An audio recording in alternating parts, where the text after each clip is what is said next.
Welcome to the Raw Food Health Empowerment Podcast. I'm your host, Samantha Salmon, certified holistic health coach and author of You Can Afford to Be Healthy. And this podcast looks at a holistic approach to health from a multi-generational and multinational perspective of women of color. We're talking about staycation retreats on the blog. Ma, have you ever gone to a retreat before? Good question. I've been on a retreat one time in my entire life, but it's a religious retreat, which is really, it's for a Bible study class. How was that like? How did they structure it? Okay, it was well structured. Our church have a retreat home upstate New York. It was very nice. They have a helper there who help with the food and the accommodation or whatever. Very, very nice. You have no radio, no television, no outside communication. And we were up in the woods. You don't see no neighbors, nothing. Trees, only nature. Was it close by? Yeah, well, it's I think it's not far from the Hudson River, because I think the Hudson River run across there somewhere there. That's what I was told. But it was very, very interesting. It was only for a weekend though, 3 days. I mean, is it not even 3 days? It's Friday to Sunday. So how was it? So you said it was focused on Bible study. Right.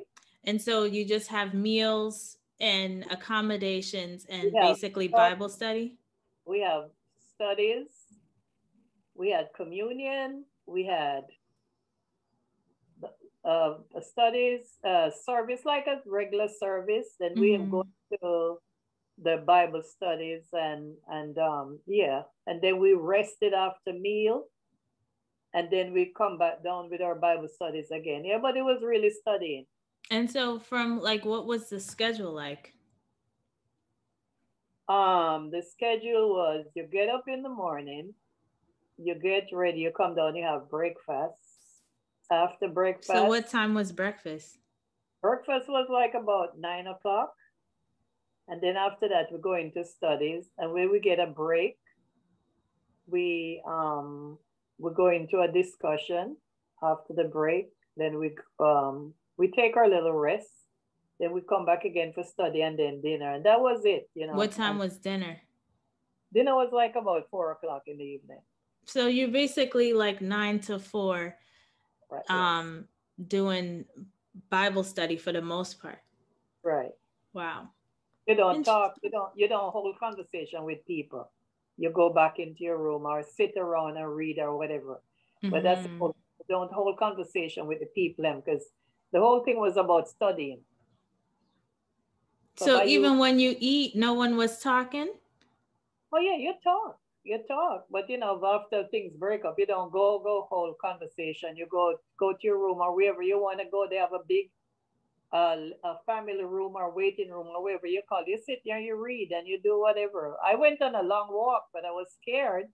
You can do that too. You can go on your walk, but I didn't know anybody, and I was going down this road, and I didn't feel comfortable. Not that I was afraid of people, but I was afraid of wild animals, because that's what it looked to me like. Any minute a wild animal will come out and attack me. And then I didn't tell anybody where I was going. I just went on a walk by myself. But something said to me, turn back. He probably heard a snake or something. The Lord to me, seriously. Sometimes you have to listen to your heart, Yeah.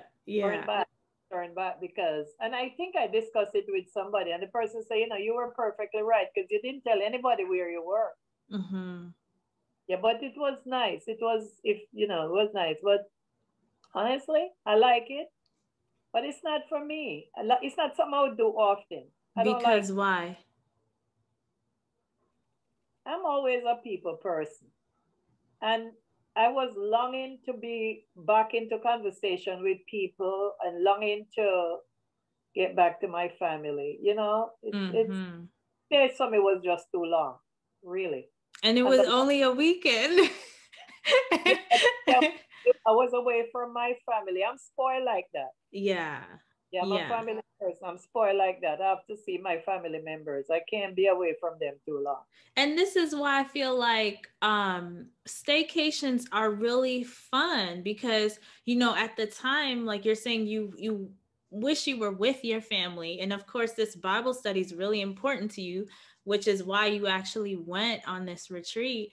And so to mirror both of those things, being able to structure that same experience at home so you come back to your home, to your family, to your bed. I know for me personally, that's like a big thing. Like, I don't like sleeping in strange beds, even in Eh, hotels. Like, it needs to be a 5-star, you know, like top of the line hotel with a like dry bed. Like, you know, like I need to feel like these sheets are clean. And most of the hotels don't feel like that. But to make it perfectly clear, I've done something I've never done in my life. Which is, Share a room with another woman. oh, on the retreat? Yes. It was something that A I, stranger woman, like someone that wasn't a family member. well, yeah. Well, yeah. With a person who's not a family member. Yeah. Yeah, it was kind of strange to me, though. It was very strange. Yeah. Uh, and it's not like somebody that you were close to, because you don't have a choice then when you're doing things like that. Mm-hmm. That's Because, basically like being in a college dorm. but yeah, because You that's not never how, met the person, and all of a sudden now you're sharing space, a fridge, a microwave. that's why I'll tell anybody that the spiritual journey is very long. It's not a short journey. It's from here unto eternity, Mm-hmm. because I still have a way to go. That selfish part of me, like I being, don't know. I don't know that that's selfish. You mean like the uncomfortability of sharing I wasn't space with a stranger? uncomfortable. I wasn't uncomfortable, but it's not something that, you wonder if you snore. You wonder if you're making the other person uncomfortable. See what it is. Self-conscious. Yes, I'm conscious of certain things. Yeah, Yeah. yeah. That makes total sense to me, you know, because like you don't know the person and like anything could, you know, the fear of judgment. And now like you're in the personal space. I personally, because like uh in work situations, like I understand that. For some reason, like with college, I didn't care about what they thought about me at all. So I didn't have that experience. But like for me with retreats, I've never actually been to a retreat. And I was trying to plan one, you know? Can And I I was can like, can it I was, make a huh? think you took it harder than me when you went to college. What do you mean? You couldn't get adjusted to it. Why you say that? You had some issues there, Sam. Yeah, well, yeah, because I wanted my independence. I And I basically was operating as if I lived there by myself and I was you could sharing a you space couldn't with stand two to other sit people. here in the you couldn't stand to sit here in the shower. So I don't remember that being an issue, that was your biggest but issue. I'm no, I remember and that was not the biggest issue because I remember why I had to move out, and that it wasn't because of hair in the shower. Oh, you okay? All right, we won't go into it. Yeah, but so as we're talking about staycations and this experience that you had, and you enjoyed everything about it, except you missed your family members, right? Right. So you could recreate this whole thing at home. And I actually, you know, I was planning a retreat um a couple years ago or so. And I was I re- so excited about it, like all the things I had planned. And then I started to think, like, I personally have never been on a retreat. How could I be planning a retreat? And then it took me down a rabbit hole of self reflection. The reason why I've never been on a retreat is because I don't like I don't like not sleeping in my own bed. And if I'm not able to sleep, being amongst strangers, it's going to be really a bad first and last impression because I need my sleep, you know, in order to really function and be myself, be a nice person, just basically, you know. Um And so I don't want to like be stuck somewhere and be miserable. And that's my concern with the retreat. But when I started to plan this out too, and then too, I know like most of a lot of folks in my community that I really wanted to be there, I knew was struggling financially with debt. And so if you have debt, even if debt is available to you to use to go on a retreat, that wouldn't be something I would advise. You know what I'm saying? Because I think having financial stability and a cushion, like an emergency fund, for example, um, is really where you want to live before you start like splurging on things like retreats that are like in the thousands of dollars, you know, for these experiences and different places of the world. I mean, all that stuff is fun, but it's like if you're leaving because you're so stressed out about money to do this thing, and then you come back and back into the stress of money, and now you've created more financial turmoil because you've added thousands of dollars, you know, for this. It's not really going to fix the issue, you know? And so I created a whole map, you know, and price analysis on the blog of what a staycation retreat would look like to get the experience. And not only does it benefit you, the person who's working on your financial security, working on yourself, working on your health, you know, trying to be the fittest and healthiest person you could be financially stable, you know, not only does it do these things, but it also feeds and supports the health and wellness economy in your community, right? Which encourages more of that. So I think it's worth taking a look at. I know for me, when I was doing a cost comparison with a raw vegan retreat in Bali, it was a 94% savings. And I personally already live in such a beautiful, gorgeous city, and other places, Malibu, um, and Calabasas and different places. You can drive to those places, you know, even if something's an hour, 2 hours or whatever, you can drive and come back, come back to my bed. Um, so that's all outlined on the blog, how to host a healthy retreat for yourself and how much money you could save. And you can grab a friend, a mate, your church family on this experience of health and vitality right in your hometown. And I also have a link to the self-care salon, Self-Care for Less Stress, on the blog, on the show notes, that you can click on and learn how to release stress and anxiety utilizing the SAM method. This is a program I created out of the turmoil of 2020, right? It taught me so much, and it created basically this program that I call the SAM method, where we go into sacred rituals, adaptogens, and meditation and prayer to calm the spirit. A calm spirit allows excess fat to drop off because stress is not holding it, right? A calm spirit craves vegetables and micronutrients that fill the void of nutrition and leaves no room for junk food. A calm spirit makes for a strong immune system. And that's super important right now, right? During COVID-19. Exactly. So there's a link in the show notes to sign up for the Self-Care Salon, Self-Care for Less Stress, so that you can figure out, you know, how to create your own practices, bring that to your home, and also engage your health and wellness community for staycation retreats. And the whole outline is on the blog. You know, a beautiful place for a retreat. Remember we went there, Akin, yourself and I. Oh, in Jamaica? No, Brooklyn Botanical Garden. Yes. And we took a nice long walk. I tell you, you can sit and you can talk, and it's just so beautiful. Yes. Even the parks are beautiful to go now because the weather gets better. There's just so much places in New York that is very serene, you know, nice, beautiful, nature-looking place that, you know, people can go to. Yeah. And sometimes even your own backyard. Depends on where you live. There's just so much. I stand at my window and I'm retreating. because look up at Right. birds making their nests, preparing for their little babies. I mean, it's just so beautiful. Yeah. It takes your mind away from the other stuff, you know? Hmm. So there's a lot of things that people can do, you know. Hmm. You don't have to walk the street where the gunshots are being fired and find a If you nice.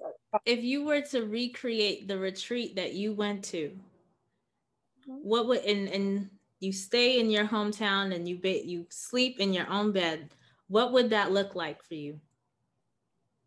I would like to know that I have a place like the street I was walking down to because it remind me of going through a forest, you know, with all the trees and the birds and the little lizards on the ground and all these little things that I Hmm. like, you know, the little things them, you know, that's Yeah. yeah. In my So house is like a retreat anyhow, because I go in every room in my house, I go and I stare at the plants there. there's an app called All Trails, and Yes. wherever you are in the world, it will show you places you can walk, places you can hike. And these are, because those places are everywhere. Plus, you mentioned the botanical gardens. And And with modern technology, you don't have to go anywhere either. You can open up your phone, and just for that moment you are on a retreat because you're looking into these places that is so beautiful, like it's another world by itself. yeah, definitely is more optimal to be in nature though, because the science already shows that it does something to our nervous system. It relaxes us, it alleviates stress just to be like physically, actually physically in nature amongst trees in real life. This is Um, yeah, and the thing is, with your retreat that you did, you had no access to devices, right? Because you nothing, said you couldn't, not even a radio. right? Which you would be Only able to one do on that this. can, because you have to have a watch to tell what time you have to be at dinner, breakfast, or whatever. Right, right. And so that would look like for you basically just keeping your phone on airplane mode. So Mm-hmm. there's no, Wi-Fi, anything coming through. You have the time on there. And you go to the botanical garden or you go on a hike or a walking trail. You come back home or you go to a raw vegan restaurant for lunch, you know? Yeah. So that I find that going on retreats, like you take the plane to go somewhere on a retreat. Okay, so you're all stressed out on the plane going there. When Hmm. you get there, you alleviate the stress. It's gone now. But when you're coming back, it take you back. You go through the whole thing. So traveling to go on a retreat sometimes don't make no sense because you're stressed out coming back. Yeah, and it too is this is like an additional option because I do know some folks who love to travel. They love airplanes and that whole thing. And I used to, that was before 9/11. I used to like to travel. Now it's the most stressful thing ever. But this is an additional option, It's like you have options based on your situation, for those folks who want to experience other places, they've never left their hometown and they want to experience a new country. Trust, Jamaica will appreciate Oh, the tourism. They will welcome you with open arms. But for folks like myself and like my mom, um, there is an option to do staycations.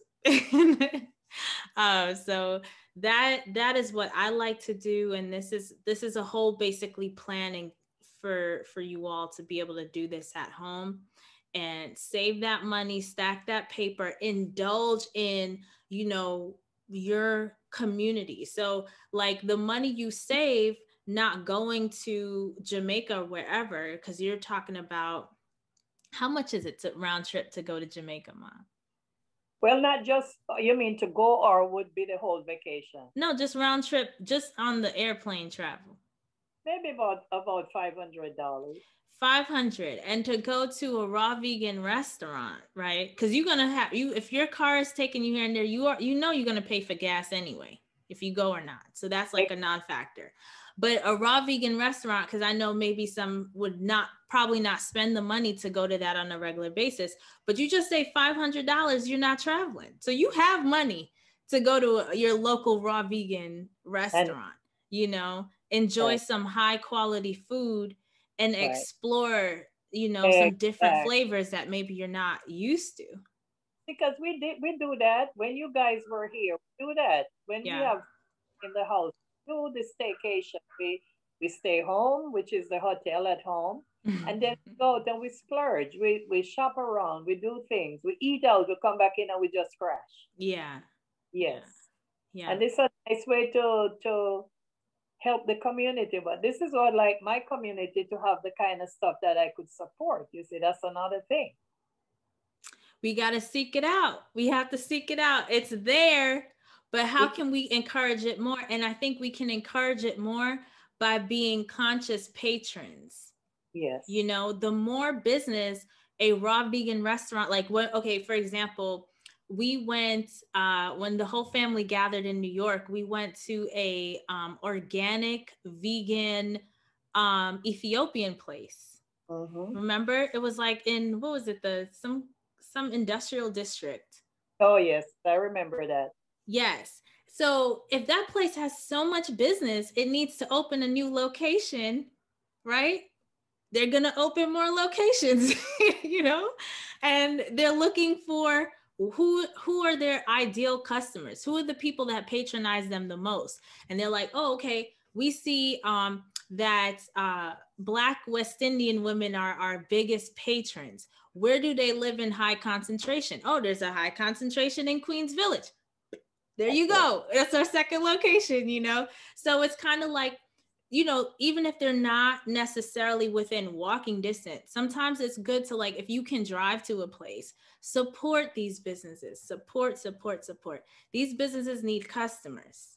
Yeah, they do. And that's how they grow. Mm-hmm. Exactly.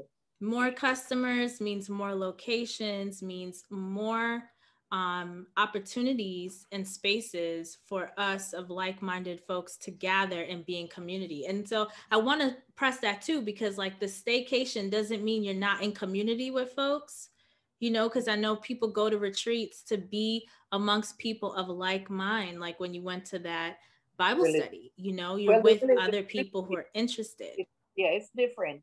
A religious retreat is different. You can have other retreats where people go on and it's a business retreat. So they go there and it's trying to venture, to go talking to people about business. And so that's different. Yeah. And so, but even with that, like, let's say there's a Bible study retreat that you really want to go to, but the food that they're offering is not your quality. You recreate it with high quality food, so you don't feel like you're missing out, because you can be in community with folks in a Bible study and eating high quality food at your local, raw vegan restaurants, organic restaurants, salad bars, all of these places. So. And even for a Bible study retreat, I think having plant-based food would be one of the best things for, because you're actually eating clean, because yes, your body, again, it's the temple of the Lord. You got to keep it clean.